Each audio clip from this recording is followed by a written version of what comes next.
Hello ladies and gentlemen, Retro Bro here with the premiere of the Pokemon community, and tonight's guest is Shiny Seeker 1. Say hello to everybody. Hey guys, it's Shiny Seeker 1 here, and I can't wait to go through and answer any question you got, so let's start. Cool.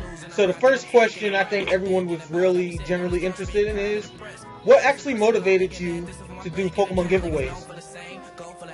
Oh man, I've seen several people on Twitter do giveaways, and when I first saw the giveaway, and I saw what they were doing, I'm like, that's really cool, because people would give away perfect Pokemon, like 5 IVs, 6 IVs, sometimes shiny, but sometimes normal, and I'm like, I'm going to do that. I want to get involved with the people that they're getting involved with. I want to give away stuff, and I'm a shiny hunter.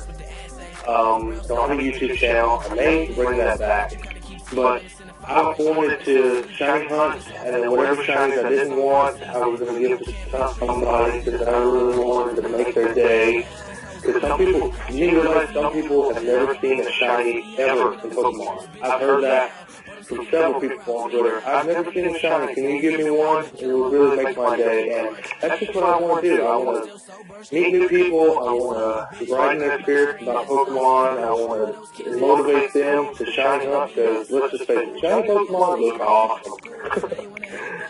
That's really cool, man. Like, I know actually I just came into the Pokemon community about 3 weeks ago, and the feedback that I've gotten from people as far as making friends, battling with people, and just overall getting to know a lot of the activities and things that go on in the community is actually what motivated me to do like a channel and essentially become a PokeTuber, because like I came into the community because I was encouraged by Nappy and them, who always say that if you do Twitter, you'll make friends and you'll be able to battle. And I was like, cool, I'm looking for really decent competitive battles and you don't find them on the battle spot, so I'll give Twitter a try. So I went ahead and gave Twitter a try, and like I was generally really nervous because I didn't know anybody. So I was shy at first because I knew no one, and a lot of people in the community took me in open arms, introduced me to people, put me in different tournaments, and I've made all kinds of friends. And a lot of the people I just talk to and laugh with on a regular basis said that, hey, you're a really skilled battler and you really know your stuff and you're really well at explaining it. You should probably like give a channel a try. And I got like a lot of encouragement, a lot of support, and it actually motivated me to essentially start the channel that I started last week. That's awesome. And you have how many subscribers already? So far, 23, and I've only been out a week. That's awesome. I mean, I started my Twitter account about 2 months ago. It's probably longer than that, but that's 2 months. First couple of weeks it started at 100 and then kept going and going and going. Now we're up to, I think the last time I checked it was about 10 months ago, 706 so far. Not even bad. I mean, just for 2 months, people just love shiny things and love Pokemon so much that it's just, I mean, I was surprised. I didn't think I was going to get 500. So when I hit 500, I'm like, okay, let's go for 600. And now we hit 700. I hit 700 today. And it's funny that you actually would bring that up, because you were talking about how a lot of people go for shinies, but they just love Pokemon in general, shiny or not. And that actually kind of segues into like my second question, which is like, what really got you into Pokemon and said like, man, I really love this game. This is definitely something I want to play consistently and get like hardcore in. Pokemon, for me, I have almost all of the RPGs, not the trading card game, Pokemon Pinball. I did have those at one time. Oh, I love that game. The trading card game, I actually played it a lot. Unfortunately, it really didn't sell too well in America because there's a second trading card game I've heard, but I could not find it anywhere. So I plan to get the ROM eventually so I can check it out. Yeah. But starting with blue and red and blue, and then yellow coming on, I bought it, I played it, and I'm like, this is cool. It has good story. It has, the graphics were, looking back, not okay, but back then it was the best thing since sliced bread and butter. Yeah, they were impressive back then, like. I mean, the original 151, but I love all generations now.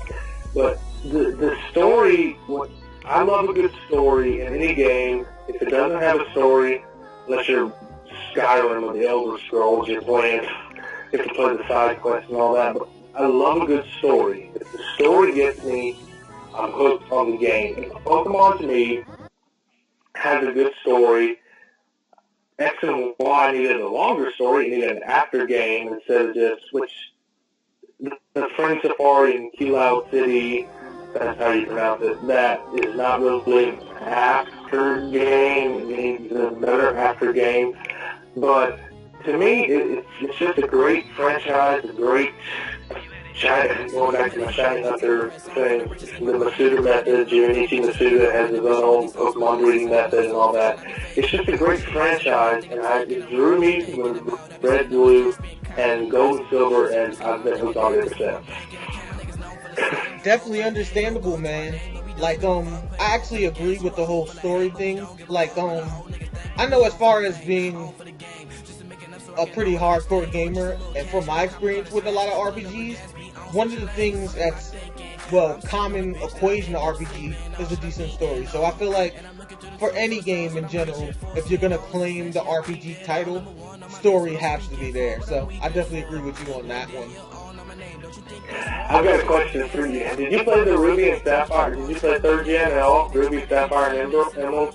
A little bit. Like, I dabbled in it. Like, honestly, I didn't play it when it first came out. Not gonna lie. I played 3rd Gen, surprisingly, just 2 years ago. Because I had some friends that played when I was in the military that I knew. And a lot of them, like, we played, but we were in the military, so we really didn't want anyone to know we were playing Pokemon. So, like, when we weren't hanging out and going drinking with our other friends, we would, like, sneak and watch, like, Pokemon movies with the volume down and all that stuff. And he was pretty much, like, tell me about, like, 3rd Gen and Platinum and all that stuff, and I really started playing it. Like, I liked it a lot. And for the most part, I enjoyed, like, the storyline and all of that stuff. But the only reason I wouldn't replay through it is because I don't like things to be too tedious. And I have a real pet peeve for the diving portions of the game. Yeah. It's like, if the diving portions didn't exist, I would replay those games hand down. But I hate the diving portions so much that I can never replay those games again, just because those diving portions really irked my nerves. I like the villains, like Team Magma and Team Aqua. That's what it was. Yeah, they're pretty cool. I like them. I loved the villains, like Maxie and I think his name's Archie.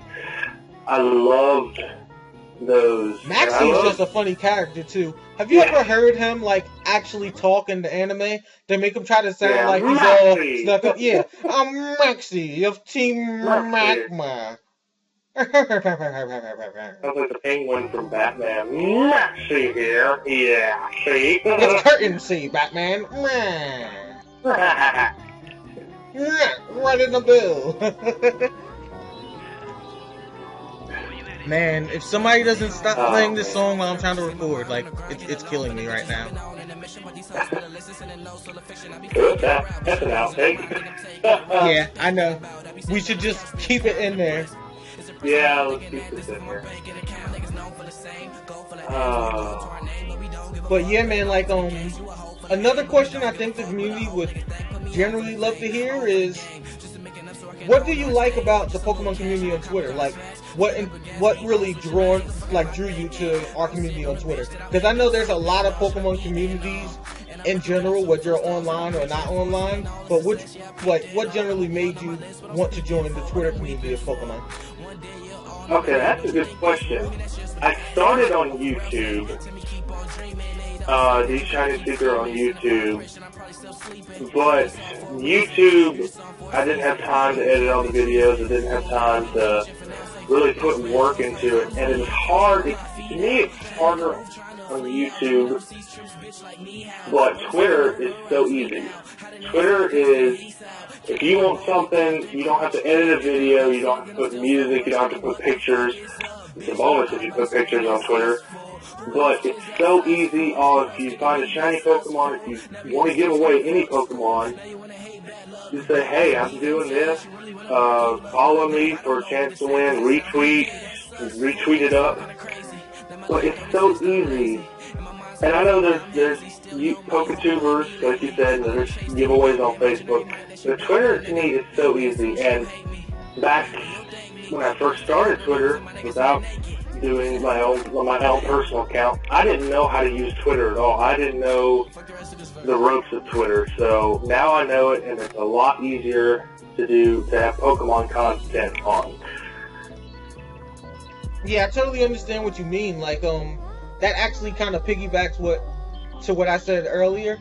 Like, with the Twitter community, everyone's like so open arms, and they make you feel really invited. Like, I know there's a Pokemon community on Facebook, but a lot of them are really quiet, shy, and antisocial, so the community is like virtually dead. Nothing really happens. I actually had somebody challenge me to a battle there, like, I think 2 days ago maybe, and I told them, a battle sounds cool. I said, just hit me up on Twitter so we can, set up what type of tier match we wanted and all that good jazz and what would be a good time for you. Never answered me back. So he made the offer to battle. I responded and just went quiet. Oh, and I see the song's about to come up again and I'm about to block it. Yes. Score for Retro Bro. Yes. For the win. I don't understand how the song is going this far down. Like, that's one of the things we edited out before, but whatever. Yeah. Well, YOLO at this point in the moment. Oh, boy. But yeah, man, it's actually getting a little late right now, and unfortunately, because of YouTube with the time constraints and all that on videos, we're gonna have to close out. But it's been a pleasure having you on the show, man. Thank you. Go follow me at DeepShineSeeker1 and go follow Retro Bro. He might do some giveaways. Who knows? Yes, you never know what's going to happen in the future. But as usual, YouTube, I'm Retro Bro, and this is Shiny One, and we're signing out. I'm probably still sleeping, but it's all for a reason. You just on for a season. Whole can't pick treason. You won't find me preaching for now. Say fuck this rap. These hoes I'm on my couch, got my feet out. Trying to make a move, trying to flee out. Dreaming overseas trips, bitch like me how. But I'm taking over out tweet now. Hiding inside cause the heat's out. Killing a bowler, Captain Crunch kid. Kinda upset that I'm still sober. Screaming what the fuck is up, bitch? But I'm called by the screen, that's us fool. Who are those kids, that's us fool? Who else could it be, that's us fool? Now we out of state screaming fuck school. Now you wanna hate, bad luck, do it cause the DM said that you really wanna work and you love what I do. I don't know what to say cause that sounds kinda gay. That's us fool. And it's all kinda crazy. That my life don't exist, I'm lazy. And my mind's kinda fogged, I'm hazy. Still your main homie wasn't me lately. I let her chase the imaginary mic that you build with a nigga. And soon she'll hate me. And you'll thank me. But I still have no news and my nigga seen her naked. Bang. Fuck the rest of this verse.